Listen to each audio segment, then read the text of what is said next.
As with all aspects of fishing, but especially feeder fishing, being accurate without doubt massively increases the amount of time it takes for fish to come into your peg, compete, and in the process you can catch loads more fish.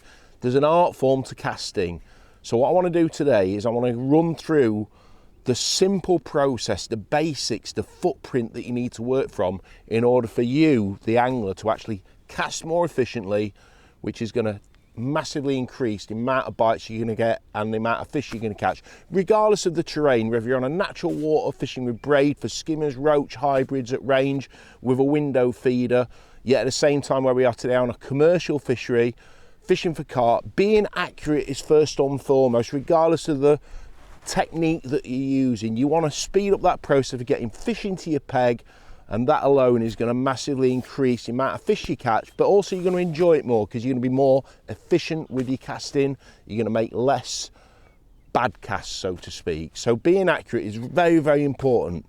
So let's run through what I'm doing today.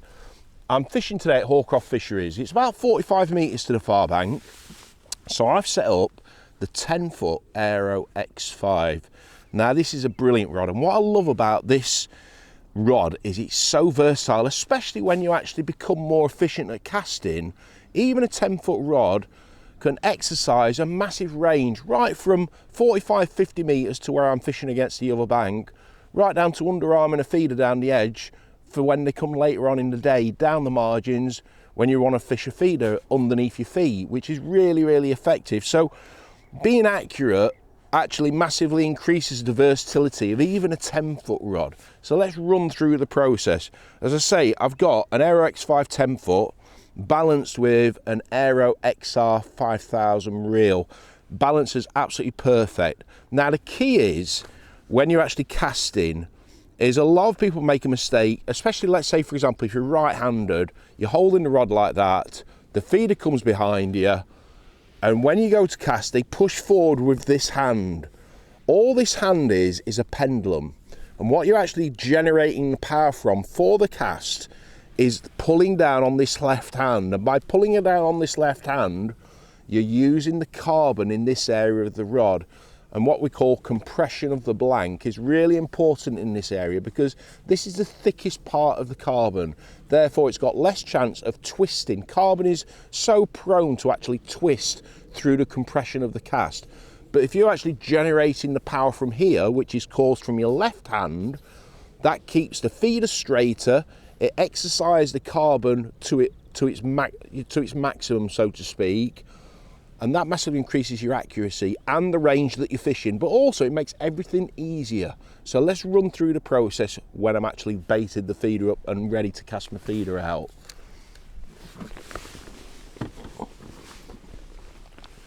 So my feeder's all loaded. Now if you notice, I'm actually stood up. I'm a massive believer, especially let's say over 30 metres, I always want to stand up.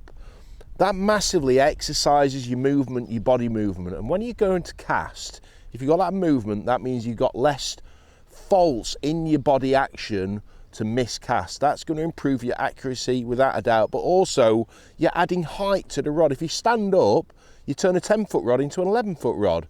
That makes it easier to use the tool that I'm using today, which is the 10-foot Aero X5. So my feeder's all loaded. Now the biggest mistake I see people do when they cast, they rush the process. Just take your time. It's so simple if you take your time.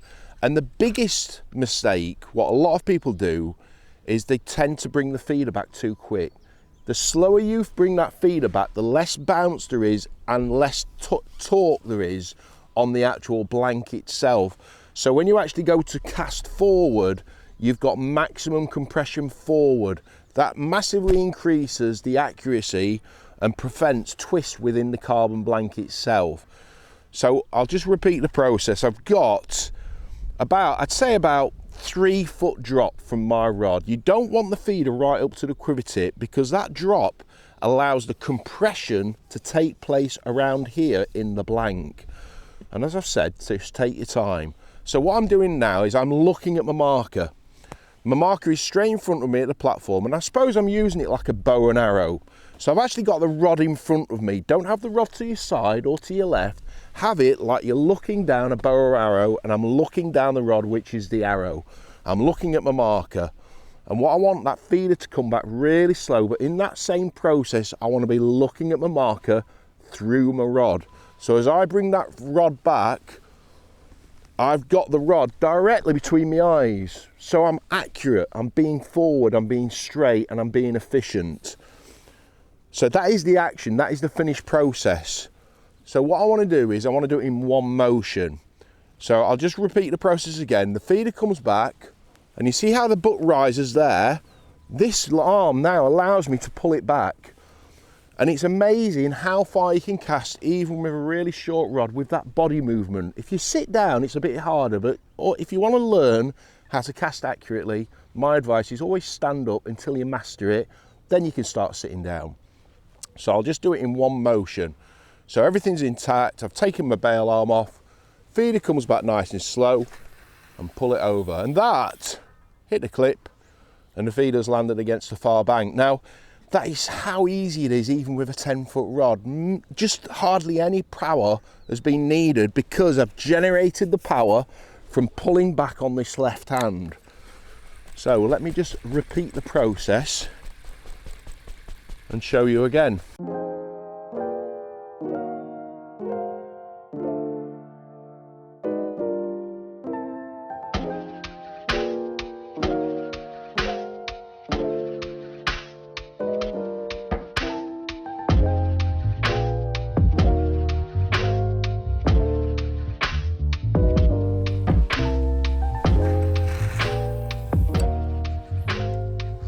So that feeder's landed exactly where I want it to go. So hopefully with that advice I've given you, regardless of the terrain that you're faced with, or more importantly, the length of the rod that you're using, go out and practice it. You have to practice being accurate. You're not going to get it within a few minutes.